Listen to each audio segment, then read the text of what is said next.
Chapter 8. Home Free. One gray, cloudy Saturday afternoon, Mrs. Ellis said she had to do some shopping. Mouse didn't want to go, so her mother said she could stay at our house. Mouse gave me yo-yo lessons for half an hour, and all that time, I wished there was something I could do better than Mouse and the other kids in Tarrytown. If only they had to live in the city for a month, I thought. Then I'd show them plenty. Probably not one of them could take a crosstown bus without getting lost. When we got tired of yo-yoing, Mouse said, "Let's call the twins and see if they can come over." The twins are Sandra and Jane Van Arden. They swim at the pool, too. They don't look anything alike. Sandra is very shy and quiet, and she always looks at your feet when you talk to her. They are both pretty good swimmers, but I have never seen Sandra dunk anyone. That's why I like her better than Jane. When Mouse called them, they said they would be right over because if they stayed home, their mother was going to make them clean out their closets. When they got to my house, we had a snack of Oreos and milk. Sandra and Jane opened their cookies and eat all the icing first. I used to do that, but Libby said I was disgusting. When we were finished with our snack, Mouse said, "Want to play indoor hide and seek?" "Hey, yeah," Jane said. "At your house, Mouse." "But we can't," I said. "Her mother isn't home." Mouse and Jane laughed then, and Sandra said, "There's a special way to get into the mouse house when her mother isn't home. And just wait till you see it," Jane said. So we walked down the road to Mouse's, and when we got there, the girls showed me the milk door. It's a small door on the side of the house near the kitchen. Mouse unlatched it and said, "See, this is where the milkman puts our stuff. My mother never has to go outside to get it." "Isn't that neat?" "Yeah," I said. "It's really neat. It's kind of a built-in milk box." "Right," Jane said. Only it's not a box because it leads right into the house." Mouse boosted Jane up, and Jane crawled through the milk door. Then Sandra boosted Mouse, and she crawled through. I gave Sandra a boost and was wondering who would boost me when Sandra cried, "Help! I'm stuck!" "You can't be," Mouse said. "I am," Sandra yelled. "I really am." "You need to go on a diet," Jane called from inside.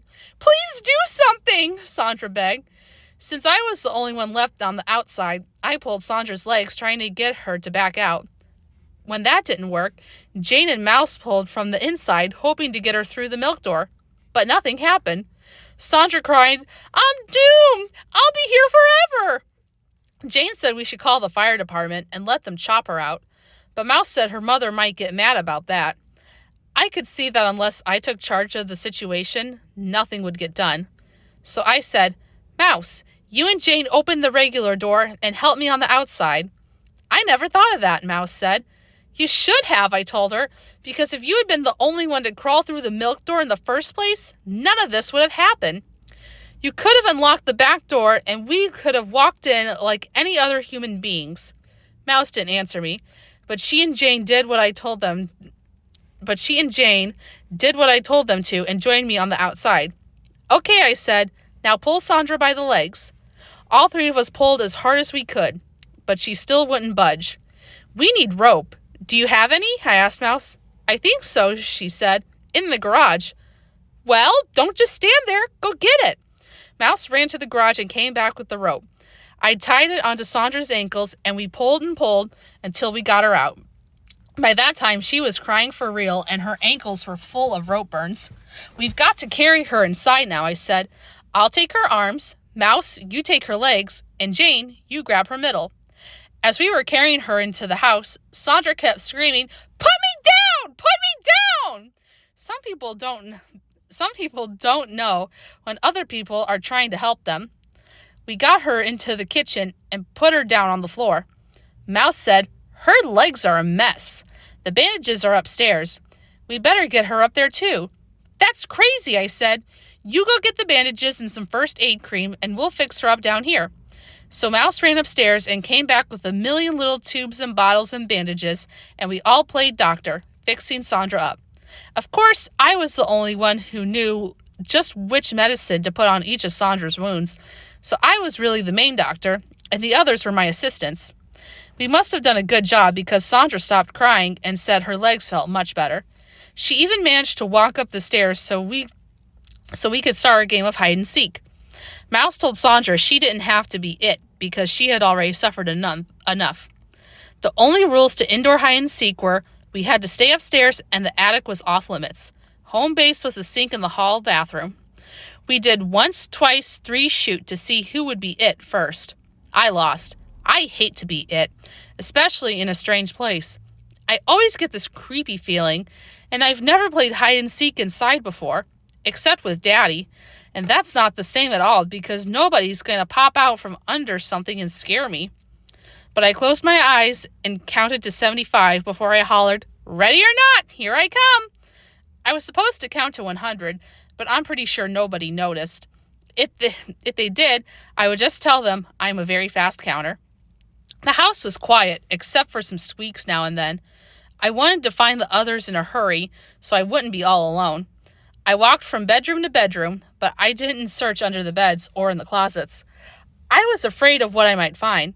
Suppose Washington Irving left something behind when he slept here 100 years ago. I wonder if the Headless Horseman ever comes inside houses. If he does, I know he would choose this one because it's so old he would feel at home. I went into Betsy's room. Ooch was on her bed. I made a lot of noise, hoping one of the others would hear me and laugh, but no one did. Just as I was coming out of Betsy's room, Jane made a mad dash for the hall bathroom and yelled, "Home free, all!" Now at least I had some company. I was glad she came out, even though I didn't catch her. I had to concentrate on finding Mouse or Sandra. If they all got home free, I would wind up as it again. Jane walked around with me, and we found Sandra sitting in the bathroom in Mr. and Mrs. Ellis's bathroom. Now all we needed was Mouse. We looked and looked, but we couldn't find her. Finally, Jane said, "Do you suppose she's in the laundry chute again?" "No," Sandra said. "She got in awful trouble last time, remember?" "What laundry chute?" I asked. "Oh, it's this hole in the wall where Mrs. Ellis drops the dirty clothes. They fall down to the basement where she does the wash." "Come on, let's look," Jane said. We walked down the long hallway to the attic door. Next to it was a smaller door that looked like an oven. Jane pulled it open and looked inside. "No Mouse," she said. "How did she hide in there? Didn't she fall down to the basement?" I asked. "Oh, she can really hang on," Jane said.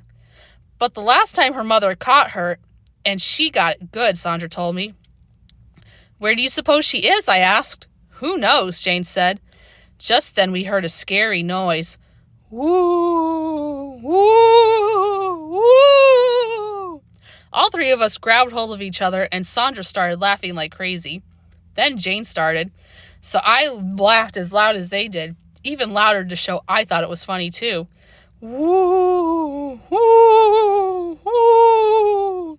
Jane pulled away and flung open the attic door. Mouse shouted, "Boo!" and jumped out at us. "Ha ha! I really scared you." "Scared who?" I asked. "You think a little noise like that could scare us?" "Yeah," Sandra said. "We knew it was you. And besides that," I told Mouse, "you broke the rules. The attic is supposed to be off limits. You said so yourself." "Yeah," Sandra and Jane said together.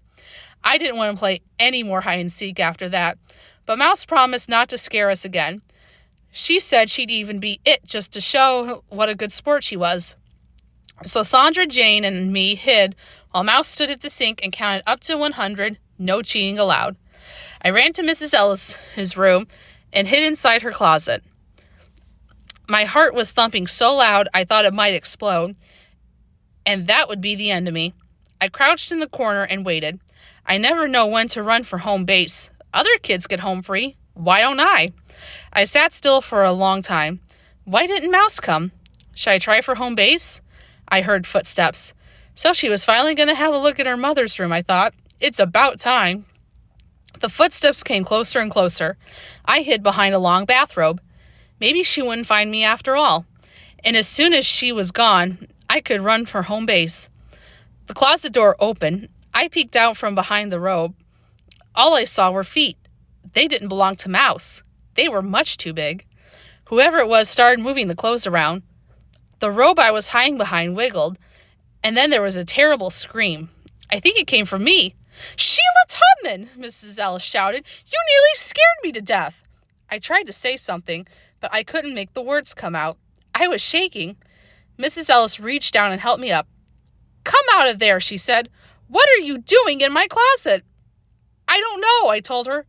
You better know. I'm waiting to hear your answer. Well, you see, I began. And then Mouse, Sandra, and Jane came into the room. Hi, Mom, Mouse said. Mouse? What is going on here? Mrs. Ellis asked. We were playing a little hide and seek, Mouse said. You are supposed to be at Sheila's house, she said. Mrs. Tubman is going crazy trying to find you. No kidding? Mouse said. That's right. Mrs. Ellis turned to me. Sheila, go and call your mother right now and tell her where you are. That night, Mr. Ellis boarded up the milk door and Mrs. Ellis put out a regular milk box. And we all knew that was the end of indoor hide and seek at the Mouse House. That's always a lot of fun, playing hide and seek inside. Join me for Chapter 9.